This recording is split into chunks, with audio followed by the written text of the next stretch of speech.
রায়গঞ্জ বিধানসভার উপনির্বাচনে ভোটের দিন ঘোষণা হতেই ভোটের দামামা আবারও বেঁচে গেল রায়গঞ্জ বিধানসভায়।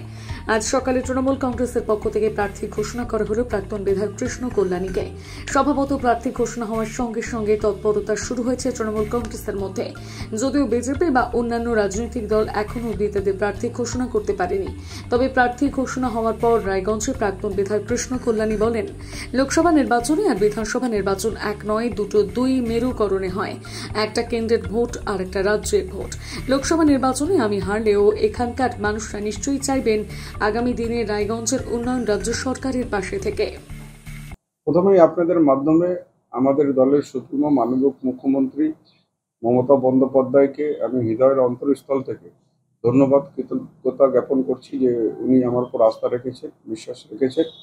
আর নিশ্চিত আমি রায়গঞ্জবাসীর স্বার্থেও বলতে চাই যে 3 বছরের আমি বিধায়ক ছিলাম। রায়গঞ্জের যেটা দাবি ছিল তার 80% আমি কাজ করতে পেরেছি। কিছু কাজ পেন্ডিং রয়েছে। আশা করব রায়গঞ্জবাসী এবার আমাকে সুযোগ করে দিবেন সেই সব কাজ পূরণ করার জন্য। আমাদের মামাটি মানুষের সরকার যেই হিসাবে বাংলা জুড়ে উন্নয়নের বন্যা বইয়ে দিয়েছেন মানবিক মুখ্যমন্ত্রী, 74টা প্রকল্প সাধারণ মানুষকে উপহার দিয়েছেন, তাতে সাধারণ মানুষ সরাসরি উপকৃত হচ্ছে।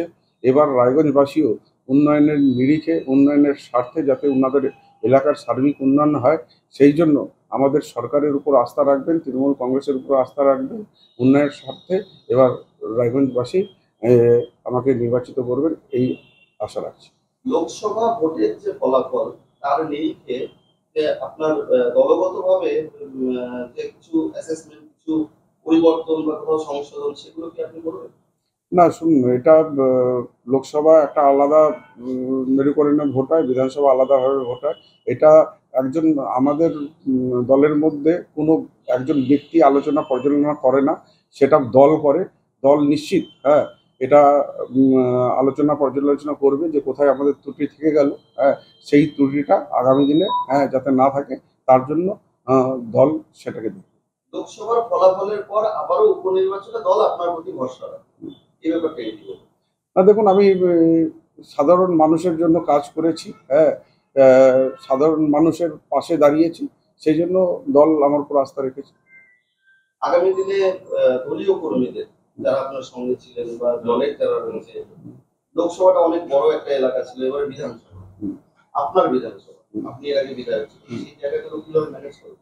না, নিশ্চিত এবার আমার বিধানসভায় আমাদের যারা দলীয় কর্মী আছে, যারা ভাবেন জনপ্রতিনিধিগণ আছেন, সবাই আমরা ঐক্যবদ্ধভাবে মিলিত হয়ে এবার নির্বাচন লড়ব। আর মানুষকে এটা বুঝাবো যে উন্নয়নের স্বার্থে ভোট করেন, কোনো ধর্মের মেরুকরণে ভোট করবেন না। এই বিধানসভা নির্বাচন আপনার এলাকার উন্নয়ন যাতে হয় সেটাকে আপনারা বেছে নিন, উন্নয়নের জন্য আপনারা ভোট করুন। আশা রাখি আমরা সাধারণ মানুষ, লোকসভায় হয়তো আমি ব্যর্থ হয়েছি, কিন্তু সাধারণ মানুষ অনেক রায়গঞ্জবাসী রয়েছেন, তারা আফসোসও করেছে, কিন্তু এবার বিধানসভায় যেখানে আমাদের সরকার রয়েছে, মানুষ সরকারের সাথে থাকবে। আর এবার ভোটটা উন্নয়নের জন্য রায়গঞ্জবাসী আমাকে